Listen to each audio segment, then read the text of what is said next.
La forêt de Guyane est un eldorado naturel. Sa biodiversité compte des centaines de milliers d'espèces.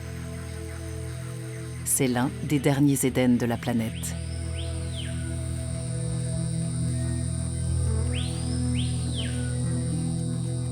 Son territoire équivaut à 1/6 de la superficie de la France. Elle représente 5% de la forêt amazonienne. Mais alors que de l'autre côté des frontières, les écosystèmes amazoniens ont souffert de l'occupation humaine, la Guyane, elle, ressemble encore à ce qu'elle était le jour où Christophe Colomb découvrit ses côtes. Mais aujourd'hui, la forêt guyanaise est à un tournant de son histoire millénaire.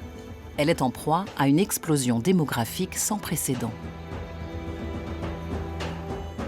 Va-t-elle subir le même sort tragique que la forêt amazonienne?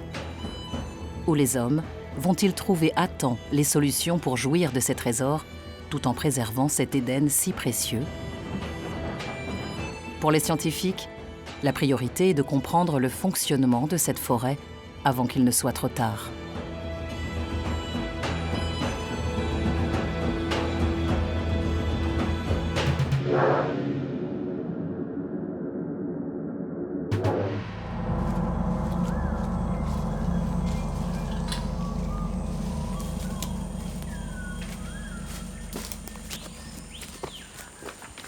Ce qui explique la densité de tous ces arbres, la luxuriance de cette forêt tropicale humide et sa richesse aussi, c'est la quantité d'énergie qu'elle reçoit par le soleil bien sûr, mais aussi par toute cette pluie qui tombe au sol. Ces éléments ils sont très importants pour la photosynthèse, pour la croissance des arbres.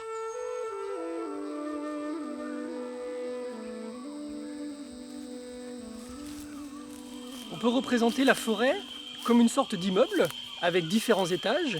La première strate au sol est caractérisée essentiellement par la litière au sol, par des palmiers, par les jeunes arbres qui poussent, et puis un peu la faune, en particulier les insectes et les moustiques.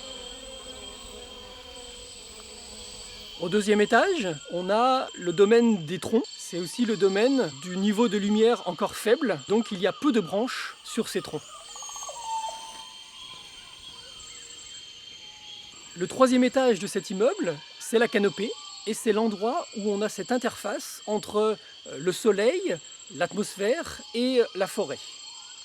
Cette canopée, elle limite très fortement la quantité de lumière qui va arriver au sol et seulement 1% à peu près du rayonnement solaire atteint le sol. Et puis grâce à cette canopée, la pluie qui tombe en abondance ne va pas éroder très rapidement ces sols et donc cet écosystème, cette canopée, contribue au maintien aussi, sa structure contribue au maintien de cet écosystème.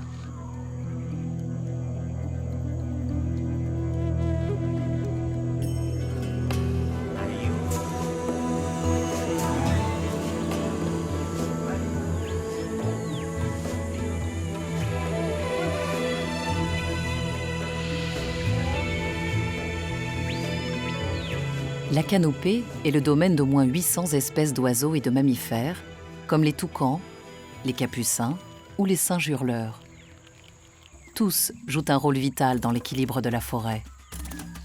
En ingérant les fruits des arbres et en disséminant les graines à travers leurs excréments, ils assurent la biodiversité végétale qui est à la base de la chaîne alimentaire.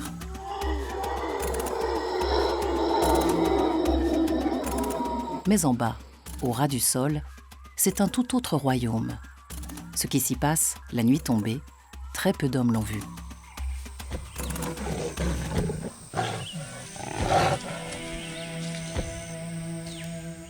Pour mieux connaître les habitants de ce territoire ténébreux et attester de sa biodiversité, Cécile Richard-Hansen, ingénieure à l'ONCFS, l'Office national de la chasse et de la faune sauvage, a joué les détectives en mettant en place un dispositif aussi ingénieux qu'inoffensif.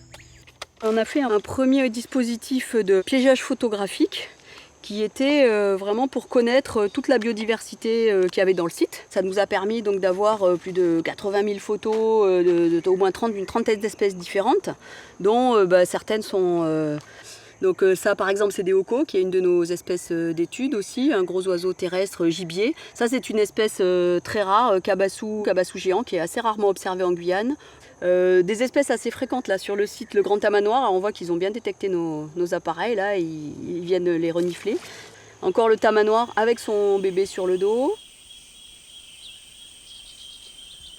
Nos fameux cochons-bois, donc on a commencé maintenant à étudier, à capturer pour les marquer. Deux jaguars, certainement une femelle avec un grand jeune qui arrive. Un puma qui a l'air de poser, donc parmi pas mal de grands félins sur cette zone. Un accouplement de cabassou, donc encore une fois, un truc assez extraordinaire parce que c'est une espèce rare. Tous ces résultats de ces campagnes photographiques nous ont vraiment décidé à choisir cette zone comme zone d'étude et à se lancer dans des campagnes de capture cette fois-ci pour de vrai, d'attraper des animaux, de les équiper avec des colliers GPS pour comprendre leur suivi et pour pouvoir vraiment améliorer la gestion de la faune en Guyane.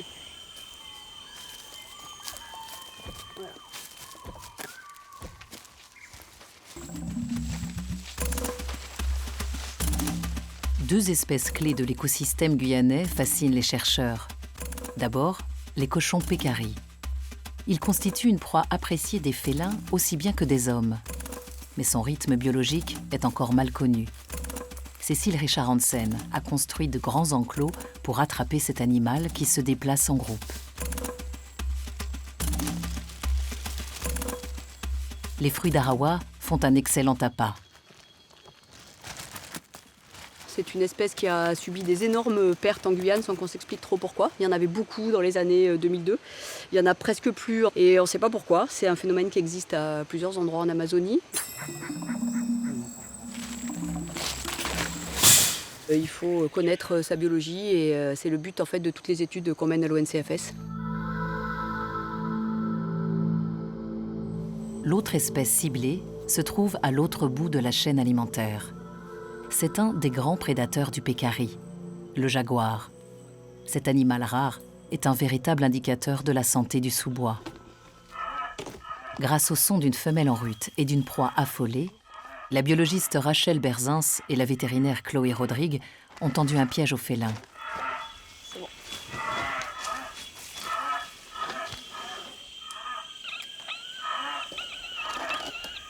Les mâles sont solitaires et il faut ruser pour déjouer leur méfiance. Le but de la manip, là, c'est d'essayer de capturer les grands félins, donc notamment des jaguars. Et en fait, il est aussi attiré par le son qui est installé à proximité du piège. Et donc, l'animal doit donc poser ses pattes exactement à l'endroit où on le souhaite. Et là, normalement, ça se déclenche quand il pose sa patte sur le pressoir.